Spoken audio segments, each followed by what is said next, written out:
Hello students, আজকের ক্লাসে আমরা দেখব WBCS প্রিলিমস 2024-এর পরীক্ষায় আসা কিছু কোশ্চেন। WBCS প্রিলিমস 2024 এটা কবে অনুষ্ঠিত হয়েছিল? 14ই জুন 2026, অর্থাৎ আজকে অনুষ্ঠিত হয়েছে পরীক্ষা। দেখো কোশ্চেনে কি বলা আছে, কিছু কোশ্চেনের মধ্যে 1 নম্বর কোশ্চেনে বলছে অড ওয়ান আউট, মানে এদের মধ্যে কোনটা বেমানান। 4টা অপশন আছে, দেখো একটা অপশন আছে স্কোয়ার অর্থাৎ বর্গক্ষেত্র, একটা অপশন আছে সার্কেল অর্থাৎ বৃত্ত, একটা অপশন আছে ট্রায়াঙ্গেল অর্থাৎ ত্রিভুজ, আর একটা আছে হচ্ছে রেক্ট্যাঙ্গেল বা আয়তক্ষেত্র। দেখো এদের মধ্যে বেমানান হয়ে যাবে বৃত্ত, তার কারণ দেখো স্কোয়ার, রেক্ট্যাঙ্গেল আর ট্রায়াঙ্গেল একটা কোনোটাই কোনো ফিগারই গোল নয়, একমাত্র সার্কেলই এমন একটা ফিগার যেই ফিগারটা আমার গোল হয়।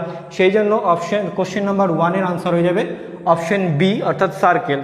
আচ্ছা, তারপরে দেখো 2 নম্বর কোশ্চেনে কি বলা আছে, দুটো প্লেস আছে এ আর বি প্লেসের মাঝখানে দূরত্ব হচ্ছে 160 কিলোমিটার, তাই তো।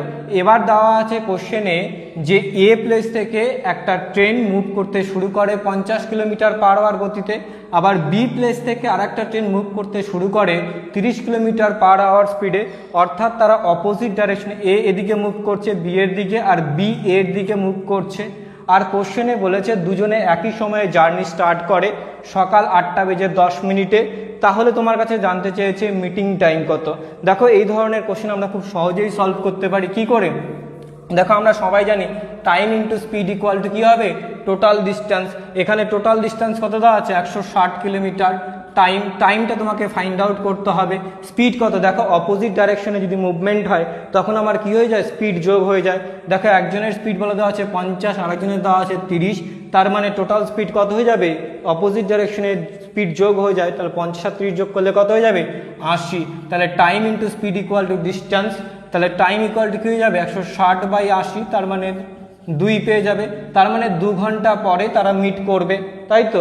এবার দেখো কটায় জার্নি স্টার্ট করেছিল, 8:10-এ, তার 2 ঘন্টা পরে তারা মিট করবে, অর্থাৎ মিটিং টাইম কী হয়ে যাবে, 8:10, তার সঙ্গে 2 ঘন্টা যোগ করতে হবে, তার মানে সকাল 10:10 বা 10:10 AM তারা মিট করবে। দেখো এইভাবে 2 নম্বর কোশ্চেনটা আমরা খুব সহজে সলভ করতে পারি। দেখো এরপরে কোশ্চেন নাম্বার 3। দেখো কোশ্চেন নাম্বার 3-এ একটা রিজনিং কোশ্চেন দিয়েছে অ্যালফাবেটিক্যাল সিরিজ থেকে। কি বলা আছে, apples equal to this expression. আবার তাহলে তোমার কাছে জানতে চেয়েছে ব্যানানা ইকুয়াল টু কী হবে। দেখো এই ধরনের কোশ্চেন থাকলে আমরা প্রথমে এর কোডিংটা লিখে নেব। অ্যাপেল মানে 1, এ হচ্ছে 1, পি হচ্ছে 16, পি আবার 16, এল হচ্ছে 12, ই হচ্ছে 5, তারপরে হচ্ছে এস হচ্ছে কত 19, বি হচ্ছে 2, ও হচ্ছে 15, আর কত 18-তে, জে 10, এইচ হচ্ছে 8, 16 প্রিন্স। এবার তুমি যদি কম্পেয়ার করো এ থেকে বি, মানে 1 থেকে 2 হচ্ছে, মানে প্রথম সংখ্যাটাতে 1 যোগ হয়েছে, দ্বিতীয় সংখ্যাটাতে 16 থেকে 15, তার মানে দ্বিতীয় সংখ্যাটাতে 1 বিয়োগ হয়েছে, প্রথম সংখ্যাটাতে তাহলে এ থেকে 1 যোগ হয়েছে, পরেরটাতে 1 বিয়োগ হয়েছে। তারপরে দেখো 16 থেকে 18, তার মানে কি করেছি, 2 যোগ করেছি। তারপরে তুমি দেখো 12 এল 12 থেকে 10, মানে 2 বিয়োগ করেছো। তার মানে প্রথমেরটাতে কি করলাম, 1 যোগ করেছি, তারপরে 1 বিয়োগ করেছি, তারপরে 2 যোগ করেছি, তারপরে 2 বিয়োগ করেছি, তাই তো। তারপরে তুমি দেখো এখানে তারপরে যদি 5 থেকে 8, মানে 3 যোগ করেছি, তারপরে কত এস হচ্ছে 19 থেকে 16, তার মানে কি করলাম প্যাটার্নটাতে, প্রথমে 1 যোগ করেছে, তারপরে 1 বিয়োগ করেছে, তারপরে 2 যোগ করেছে, তারপরে 2 বিয়োগ করেছে, 3 যোগ করেছে, 3 বিয়োগ করেছে। সেম প্যাটার্নে এটাও হয়ে যাবে, তাই তো। এবার তুমি অপশনগুলোর দিকে যদি খেয়াল করো, দেখো প্রত্যেকটা অপশনের লাস্টে যে লেটারটা লেখা আছে, দেখো একটাতে আছে এক্স, দুটোতে জেড আছে, তাহলে ডি। তাহলে আমরা ফার্স্ট কাজ করব কি, লাস্ট যেটা না অ্যালফাবেট আছে সেটা ক্যালকুলেট করা। দেখো এ মানে কত, 1, তাই তো। তুমি দেখো এইখানে 1 যোগ হবে, এখানে 1 বিয়োগ হবে, এখানে 2 যোগ হবে, এখানে 2 বিয়োগ হবে, এখানে 3 যোগ হবে, এখানে 3 বিয়োগ হবে, তার মানে 1 থেকে 3 বিয়োগ করতে হবে।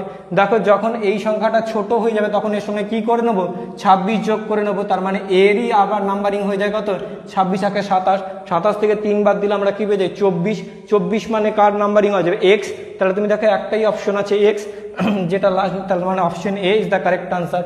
দেখো এইভাবে কোশ্চেন নাম্বার 3 যেটা আছে এরকম খুব সহজে সলভ করে নিতে পারি। আচ্ছা, এরপরে দেখো কোশ্চেন নাম্বার 4, এটাও খুব কমন কোশ্চেন, প্রায় সব পরীক্ষায় আছে। তোমার কাছে একটা রেক্ট্যাঙ্গেল বা আয়তক্ষেত্র দেওয়া আছে, বলা আছে রেক্ট্যাঙ্গেলটার দৈর্ঘ্য বা লেন্থ যদি তুমি 20% ডিক্রিজ করো আর ব্রেথ অর্থাৎ প্রস্থ যদি 20% ইনক্রিজ করো, তাহলে তোমার এরিয়াতে কত চেঞ্জ হবে। দেখো এই ধরনের কোশ্চেন আমরা খুব সহজেই সলভ করতে পারি। কীরকম, এই ধরনের একটা ফর্মুলা দিয়ে দেখো সেম পার্সেন্টেজ ইনক্রিজ আর সেম পার্সেন্টেজ যদি ডিক্রিজ করো, নেট চেঞ্জ ইন এরিয়া কী হয়ে যাবে, -x²/100%। তাহলে x বলতে এখানে কত আছে, দেখো 20 দেওয়া আছে, তার মানে 20 স্কোয়ার করলে কত হয়ে যাবে, 400/100। তার মানে আলটিমেটলি কী হয়ে যাবে, -4%। মাইনাস মানে কি হচ্ছে, ডিক্রিজ হচ্ছে। তার মানে আমাদের কি হয়ে যাবে, অপশন এতে 4% ডিক্রিজ আছে, অপশন এ হয়ে যাবে। অপশন বিতে 4% ইনক্রিজ আছে, হবে না। অপশন বিতে 2% ইনক্রিজ আছে, হবে না। এই ডিরেকশন উপরের দিকে মানে ইনক্রিজ করেছে, আর নিচের দিকে যে ডাইরেকশন থাকে সেটা মানে ডিক্রিজ করেছে। তার মানে এটাও হবে না, এটাও হবে না। তার মানে অপশন এ এটাই কারেক্ট আনসার হয়ে যাবে। যদি এই কোশ্চেনটা যদি 30% করে যদি থাকতো, 30% ইনক্রিজ করেছে লেন্থ, আর ব্রেথ যদি 30% ডিক্রিজ করেছে, আর তোমার কাছে যদি জানতে চাচ্ছে নেট চেঞ্জ ইন এরিয়া, তাহলে কি হয়ে যাবে, জাস্ট -x²/100। এক্সের জায়গায় 30 পুট করবো, তাহলে 30 পুট করলে করা যাবে, 30 স্কোয়ার বলবো 900, 900/100। তার মানে আলটিমেটলি তুমি পেয়ে যাবে -9%। তো খুব কমন কোশ্চেন, এটা প্রায় সব পরীক্ষায় আছে। আচ্ছা, তারপরে দেখো কোশ্চেন নাম্বার 5, একটা সিরিজ দিয়েছে। সিরিজটাতে কি বলা আছে দেখো,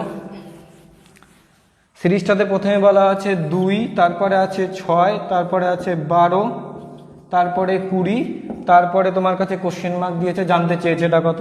দেখো এই ধরনের কোশ্চেন আমরা কিভাবে করতে পারি, দেখো তুমি 2 আর 6 এর মধ্যে গ্যাপ কত আছে, 4, 6 আর 6 এর মধ্যে গ্যাপ কত, 6, 12 আর 20 মধ্যে গ্যাপ কত, 8। তার মানে তুমি দেখো এখানে 4 গ্যাপ, এখানে 6 গ্যাপ, এখানে 8 গ্যাপ। তার মানে পরে কি হবে, 10 গ্যাপ হবে, 20 আর 10 কত হয়ে যাবে, 30। তার মানে আমাদের আনসার 30 হবে। তুমি দেখো অপশন এ 28 আছে, হবে না। অপশন বি 30, মানে এটাই আনসার হয়ে যাবে। অপশন সিতে 32 হবে না। অপশন ডি 36 আছে, এটাও হবে না। তার মানে অপশন বি কারেক্ট আনসার। দেখো এইভাবে আমরা আজকে 5টা কোশ্চেন দেখে নিলাম, কালকে আবার 5টা কোশ্চেন দেখবো। চলো, কেমন হয়েছে অবশ্যই বলবে, ভালো লাগলে অবশ্যই ফলো এবং শেয়ার করবে। চলো, টাটা আজকের মতো।